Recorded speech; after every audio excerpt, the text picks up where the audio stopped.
بسم اللہ الرحمن الرحیم۔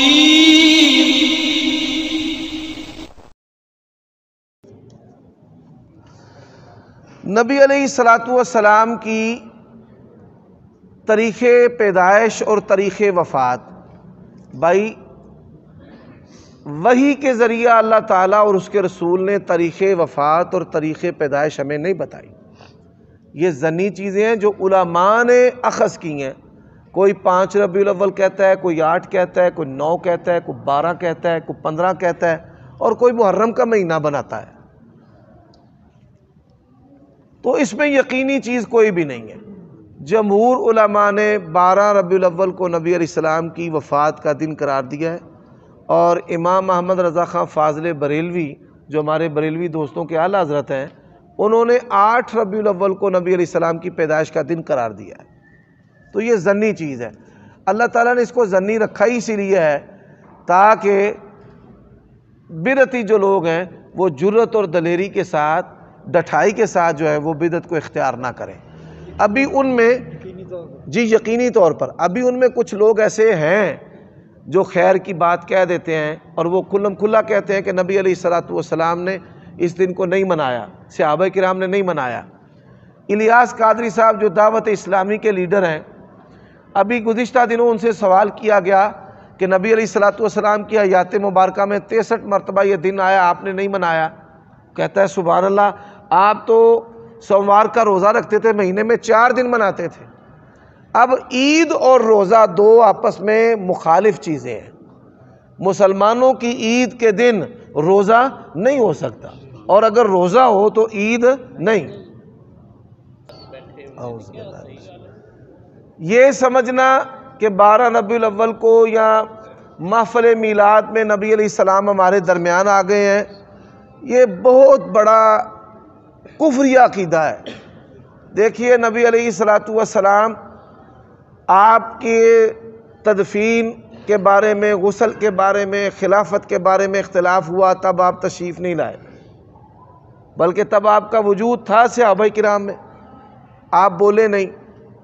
نبی علیہ السلام کی بیٹی بڑی کرب میں تھی سیدہ فاطمہ، یا ابتا من جنت الفردوس مأوا، آپ کے فراق میں، جدائی میں، تب آپ نہیں آئے۔ صحابہ کرام میں لڑائی ہوئی، تب نہیں آئے۔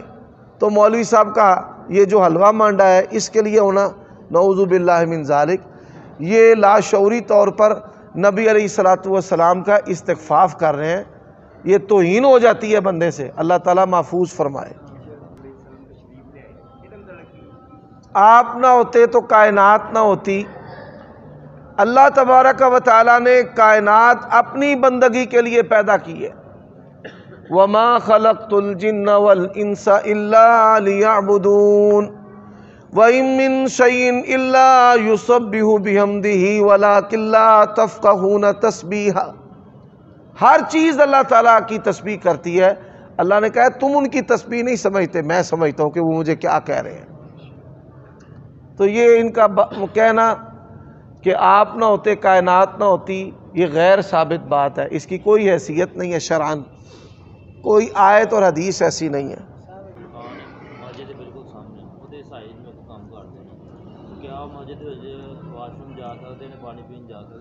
بھائی اہل کتاب جو عیسائی ہیں وہ ہماری عبادت گاہوں میں آ سکتے ہیں پانی پینے کے لیے، استنجا کے لیے، اس میں کوئی حرج نہیں۔ اللہ تعالیٰ ان کو ہدایت دے، آپ ان کے حق میں دعا کریں کہ اللہ تعالیٰ ان کو دین اسلام قبول کرنے کی توفیق دے۔ مسجد نبوی میں اہل جو نجران کے عیسائی ہیں، قرآن مجید آل عمران کے اندر بھی ذکر ہے، نَدْعُو أَبْنَاءَنَا وَأَبْنَاءَكُمْ وَنِسَاءَنَا وَنِسَاءَكُمْ وَأَنفُسَنَا وَأَنفُسَكُمْ۔ یہ آیت مبالغہ جب نازل ہوئی، اس سے قبل نجران کے جو نجران ہیں اس کے عیسائی آئے تھے، وہ مسجد نبوی میں ٹھہرے، مسجد نبوی کے اندر انہوں نے اپنے طریقے سے عبادت کی۔ تو اہل کتاب کسی ضرورت کے پیش نظر ہماری عبادت گاہوں میں، مسجدوں میں آ سکتے ہیں کام کرنے کے لیے، سینٹری والا ہے، پلمبر والا ہے، پانی پینے کے لیے، یا مسافر ہے رات ٹھہرنے کے لیے، تو جائز ہے۔ یہ سوال میں پہلے سن بھی چکا ہوں، پڑھ بھی چکا ہوں، واٹس ایپ پر آ چکے ہیں۔ میں آپ کے سوال کو دہرانے لگا ہوں. ورلڈ لیول پر ایک ٹریڈنگ کمپنی ہے امیزون یا علی بابا یا اور کوئی اس طرح کی کمپنی جو ہے وہ چیزیں فروخت کرتی ہیں. اب یہاں پر چیزیں فروخت ہوتی ہیں دو طریقوں سے. ایک دلالی کے ذریعہ کہ میں گاڑی بیچنے کے لیے وہاں پہ ٹریڈ کرتا ہوں, تشہیر دیتا ہوں, بات کرتا ہوں, تو وہ کمپنی کچھ پیسے, جیسے یہ کار ویل ہے غالباً, پاک ویل بھی ہے. پھر آگے تاجر جو آن لائن ٹریڈنگ کرتے ہیں کہ وہ وہاں سے چیز اٹھا کے اس کی پبلسٹی کرتے ہیں, گاہک پکڑتے ہیں اور پھر وہ چیز ڈیلیور کرتے ہیں اور اس میں سے ان کو پرسنٹیج دیا جاتا ہے. یہ جائز ہے. آنے والے وقت میں بات سمجھیں, سب سے پہلے G1 سسٹم آیا تھا, موبائل سم تھی اور کال ہوتی تھی. وہ اتنا چھتر کے انسٹاگرام جو فون ہے, Insta1, اللہ آپ کو جزا دے, وہ اتنے بڑے فون تھے, ان میں سم نہیں تھی اور میسیجز بھی نہیں ہوتے تھے. پھر آ گئی سم آ گئی, اس میں کالنگ تھی.